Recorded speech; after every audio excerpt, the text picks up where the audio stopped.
What is up, guys? Welcome back to my channel. My name is Just a Fun Guy. This is Just a Fun Guy Coins. And as you can see, it's been a week. But it's not been a week at the same time. I've been playing around with YouTube Shorts, and they've been getting views. But that's not the video. That's not why I'm here. But I just want to say, if you've been watching my YouTube Shorts, thank you for that. And the real reason I'm here is to give you the brief history on a certain coin I've been saying has my favorite for the longest time. Morgan dollar. This is my all-time favorite dollar coin. My all-time favorite coin in general is the Morgan dollar. And I got to thinking, what's the history on the Morgan dollar? Where did it come from? Where did it go? Where did it come from? Like Cotton Eye Joe. Well, I'm gonna tell you. Today's video is gonna be a brief history on the Morgan dollar. To start off, let's go from the beginning. The Morgan dollar is a United States dollar coin which was minted from 1878 to 1904, and again in 1921, and now beginning in 2021, 100 years later. It was the first standard silver dollar minted since the passage of the Coinage Act of 1873, which ended the free coining of silver and the production of the previous design, the Seated Liberty dollar.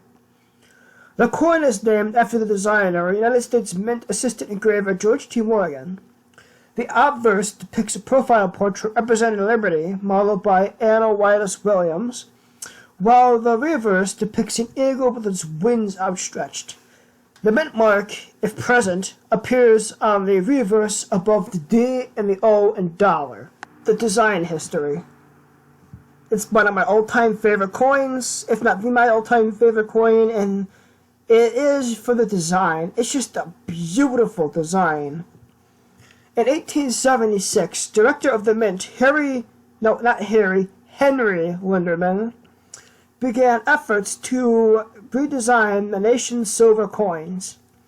Linderman contacted C.W. Fremantle, deputy master of the Royal Mint in London, requesting him to find a first-class die sinker who would be willing to take the position of assistant engraver in the Mint at Philadelphia.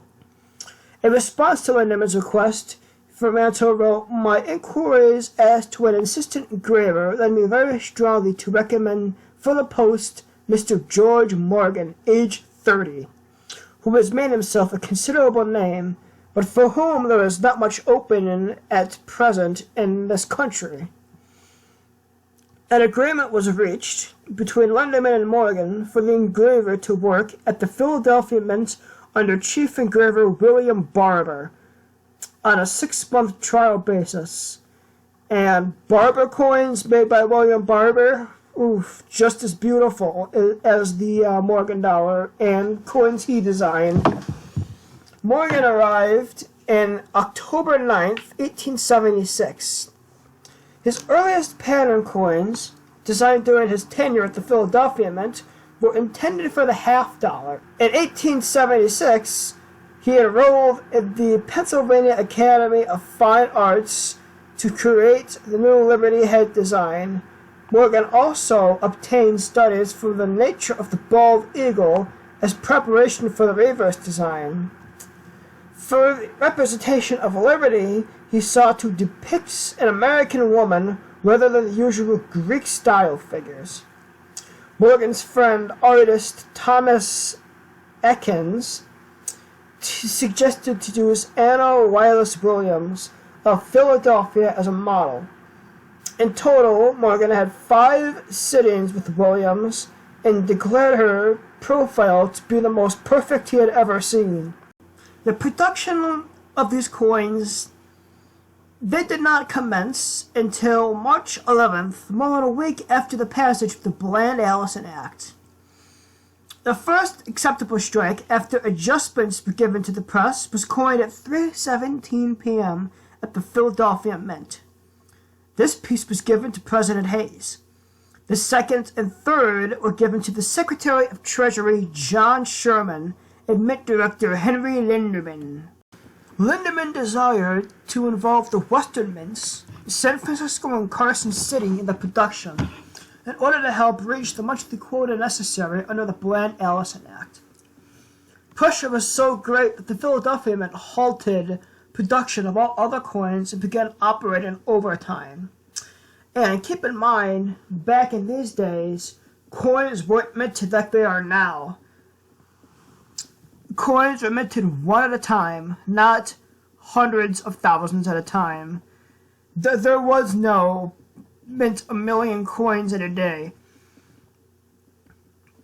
The Western Mints was delayed because they did not have the proper dies ready for use. During the second week of production, Linderman pointed out that what he called a slight imperfection in the dies for the dollar. The reason for the changes was to reduce the relief of the designs and to change the number of tail feathers on the eagle from 8 to 7. This was done on all prior United States coinage depicting the bald eagle as having an odd number of tail feathers. The high relief caused the dies to have a shorter life, and they were eventually sent to the Western Mints, both at San Francisco and Carson City, on April 16, 1878. The New Orleans Mint began striking new silver dollars in 1879. The Denver Mint was established in 1906 and struck the coins for only 1 year in 1921. The mint mark appearing on the coins represented Philadelphia, and CC was for Carson City, S is for San Francisco, and O was for New Orleans, and D was for Denver. In order to confirm the Coinage Act of 1837, the Morgan dollar contained 90% silver and 10% copper, measured 38.1 millimeters or 1.10 inches, and weighed about 412.5 grams. Recently, the Morgan dollar came back. On September 22, 2020, the U.S. House of Representatives passed legislation to allow the minting of a Morgan and Peace dollar coins in 2021. It's the 100-year anniversary of the transition from the Morgan to the Peace dollar, in order to commemorate the significant evolution of American freedom. House Bill 6192, the 2021 Silver Dollar Coin Anniversary Act, allowed Morgan and silver dollars at 26.73 grams and no less than 90% silver. On December 18, 2020, the United States Senate unanimously approved the bill, and it was signed into law by President Donald Trump on January 5, 2021. The Citizens Coinage Advisory Committee unanimously approved the design on January 19, 2021, with recommendations that were sent by the Secretary of the Treasury, Stephen Mnuchin, 1 day before the end of the Trump administration. There was no known mintage limit, and mintage could not begin after, or at least until, January 1st, 2021. The U.S. Mint then released an order of information for both dollars, priced at $85 apiece, and both were 0.858 troy ounces of 0.999 fine silver with an uncirculated finish. Morgan dollars were made available for purchase in May 2021, and they sold out on the U.S. Mint website in 45 minutes, and had a staggering order window based on the different mint marks. Peace dollars were available beginning later the same year, and each coin shipped in October 2021. High demand of these coins led to controversy over U.S. Mint ordering build procedures and resulted in delays from the original intended release dates. The 2021 Morgan dollars were minted in the active mints of Philadelphia, Denver, and San Francisco. 2/3 of the Philadelphia minted dollars contained privy marks, and then for the now defunct Carson City, New Orleans mints. The 2021 piece dollars had no mint mark, and they were only minted in Philadelphia. After the chaos caused by the CC&O dollars, the household order limit was reduced from 10 to 3 for the remainder of the dollars. The U.S. Mint decided to continue the Morgan and Peace dollar program for 2022 and beyond. The 2022 Morgan and Peace dollars will be minted in San Francisco and have a proof finish. Well, that is a little bit of history on my all-time favorite coin ever. If you like this series, if you like what you heard, I can definitely do more on more coins. I don't know if I will, but I kind of have fun doing this video, so make sure to like, comment, subscribe, and share, and hit that bell icon if you like it. And, well, until next time, I'm signing off. So long, YouTube.